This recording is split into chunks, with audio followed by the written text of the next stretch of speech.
Parler Chablis à la Maison Caree.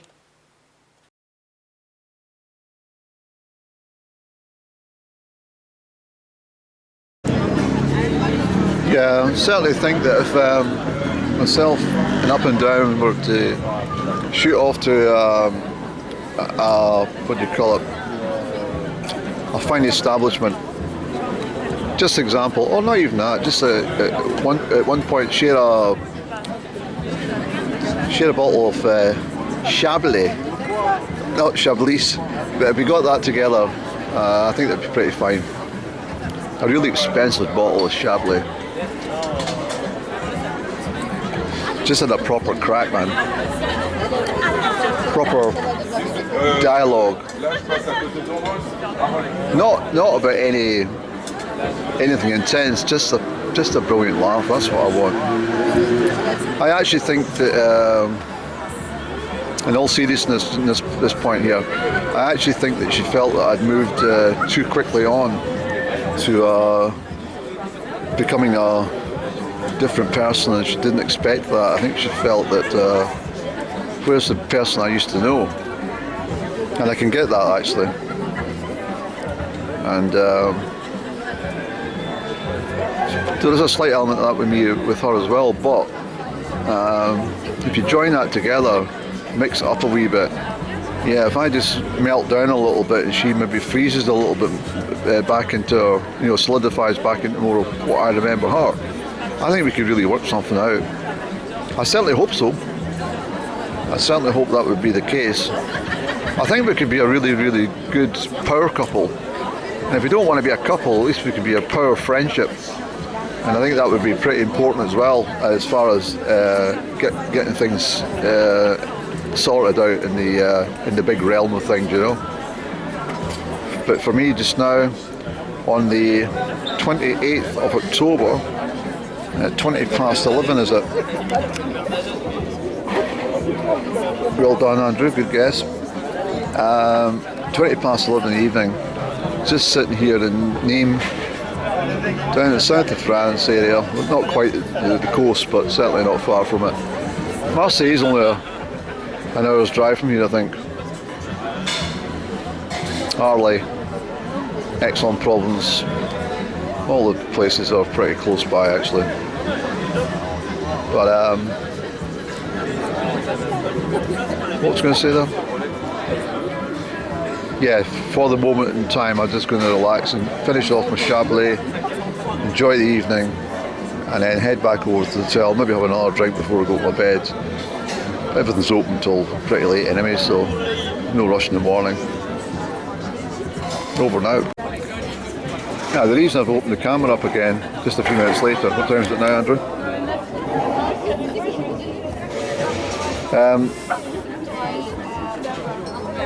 Quite extraordinary actually. But in the background music a few moments ago, just before I opened the camera, was the song Everywhere by Fleetwood Mac. And despite having Fleetwood Mac albums, I've never really actually listened to that song until about 3 days ago. And that's the second time I've heard that in 24 hours away from home. And when I started listening to the words to that, it's quite extraordinary. A really, really decent track. I can't believe it, but that's coming through. Now another one,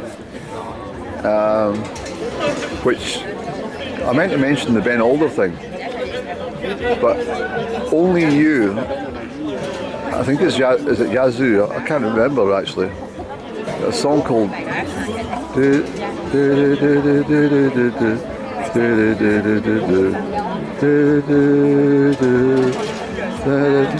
think it is Yazoo. Anyway, that's not a song I've ever played until Wednesday, Thursday time. I'm talking 26th,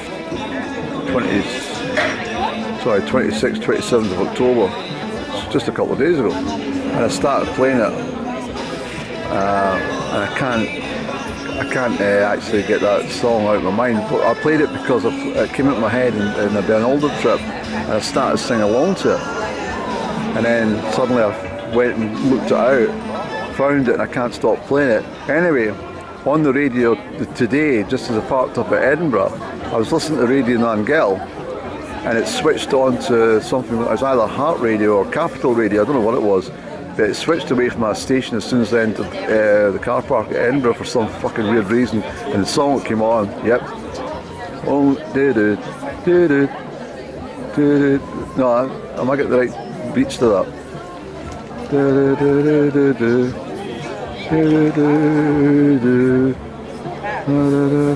I wish I fucking knew the words to it, actually. Only you. Aye, I think it's Yazoo. Anyway, that's why I opened my camera up again. Well, it's lovely warm. Didn't need his jumper on. Thumbs up for that Chablis. Let's drink some more.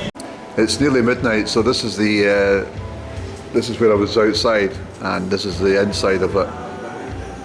Old familiar French bar. I'm going to ask the guy if you've got any Ricard, because tomorrow night I'm going to have a Ricard in celebration of a couple of people. It's okay, yeah? Merci. You do Ricard, yeah? You do Ricard? You do Ricard? Yeah, Ricard? Ricard, yes. Yes. I'll get one tomorrow, yeah? Good, okay. Just take a quick look. Yeah, so they've got the Ricards, so I'll see what ones they've got and have a drink for somebody. Do that. But anyway, that's it for tonight, and I'm going up to the hotel. I'm going to have one outside the hotel. So that's me back at the hotel, and obviously I'll not print my camera up at any other angle because there's people sitting having their drinks and their meals and stuff like that. Not their meals, just well, it's almost almost midnight. So as you heard, I was asking about the Ricard at that last bar. Come back to the hotel, have one more Chablis.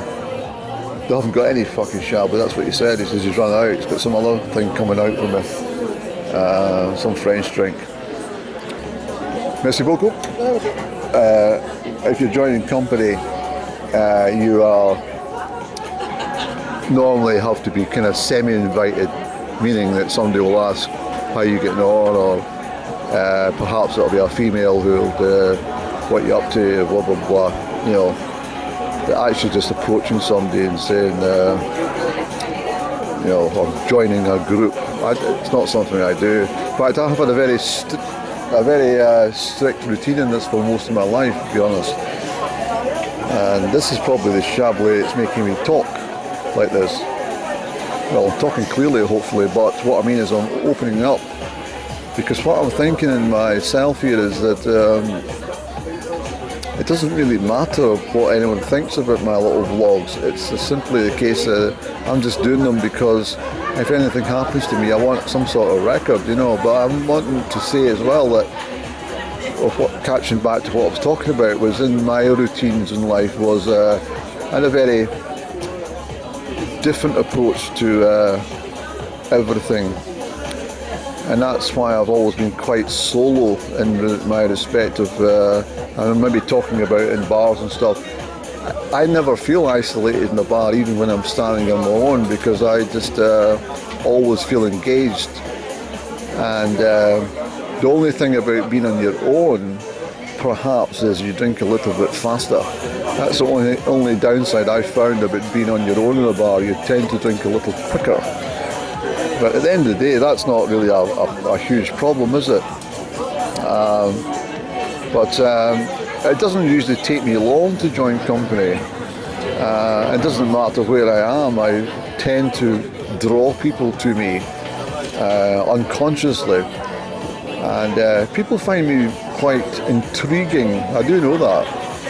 And even at that last bar, I started to find that people were wondering, what the fuck is he doing talking to that camera non-stop? and is this a new type of mobile phone that can fold it and open differently from what we've got? Let's get one.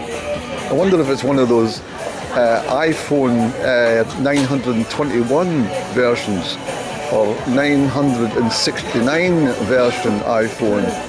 Do you know what I mean? I just feel sorry for young people who have maybe just saved up enough to get iPhone 9 or something like that and find it's fucking obsolete. You know, nothing wrong with it. In fact, there's nothing wrong with a little simple 999 phone. That is just as good as any, but you know, I've just seen that waitress. You've not seen her because the camera's not pointing. As I said already, her name's Justina, and she must think, what the fuck is this guy up to, man? He's mental. He said that camera throughout his meal fucking pointed at his fucking chips and his fucking bread and his fucking meat and his ice cream and everything and his mint. I didn't think she was still working. But anyway, because I've been away, I just spotted her there 2 seconds ago. She looked over and I was like, oh fuck, I've still got this camera on yapping to it. So I don't think she thinks it's a camera. I think she actually is one of these people that thinks it's one of these iPhone 969s that I've got. But let me get a sip of my Chablis. No, it's not a Chablis, it's told me that already.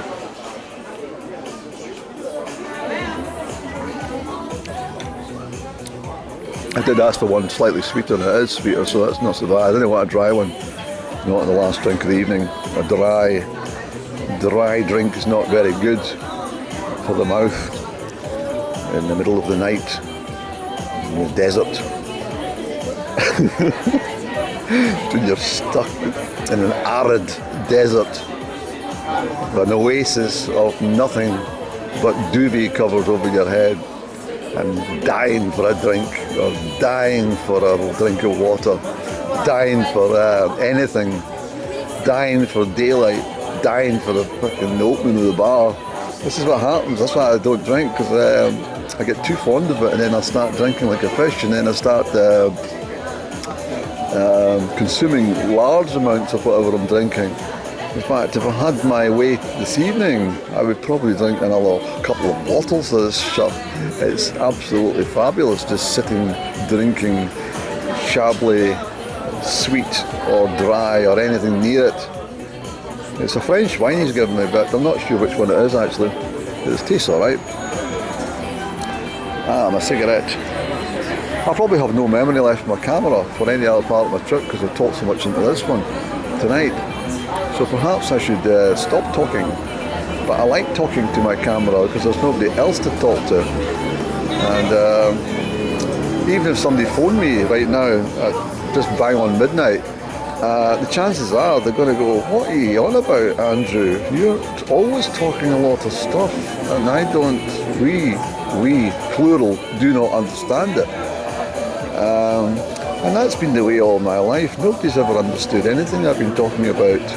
But they're starting to come together now on that subject, and they're starting to realise that this guy is a bit of an enigma when it comes to conversations, and what he's been talking about for decades or more are actually very, very interesting things. Perhaps that thinking outside the three-dimensional, for example, and more into the higher reaches is something we should all be doing now. Because, for example, I can be sitting here thinking somebody else's thoughts right at this moment if I wanted to. And if I was to put my thoughts to that degree just a little bit deeper, I better watch out. The CIA might be interested in this sort of stuff and say, that's the kind of guy we're looking for. Who is he? Where is he? He's located right now in Nimes. He's sitting in the Royal Hotel. Give us a GPS on that chap. Oh, here they come. I knew they'd be around soon. But you know what I'm saying?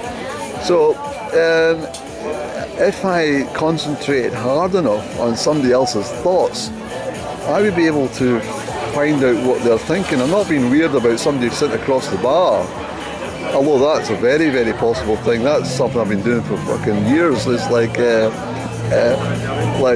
he's going to move that glass slightly to the right in about 8.2 seconds. Oh, that's what he's done. I knew he was going to do it.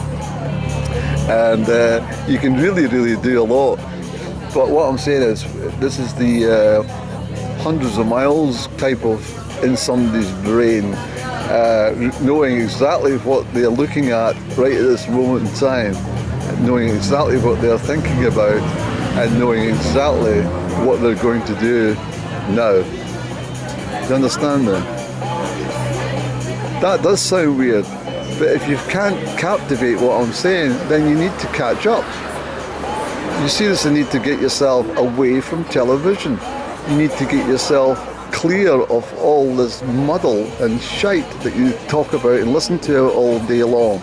One of the reasons they brought in social media is to cloud your brain and cloud your judgment.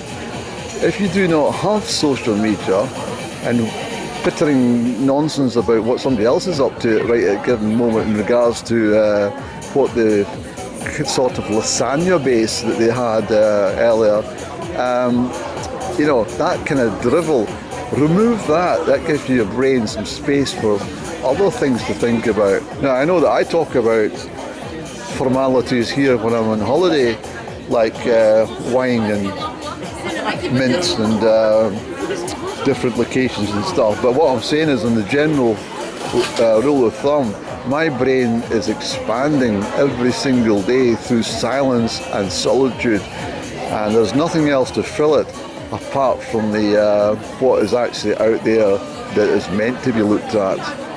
And so when I sit about or stand next to a tree, for example, and that tree starts to tell me things, then I know I'm on the right track.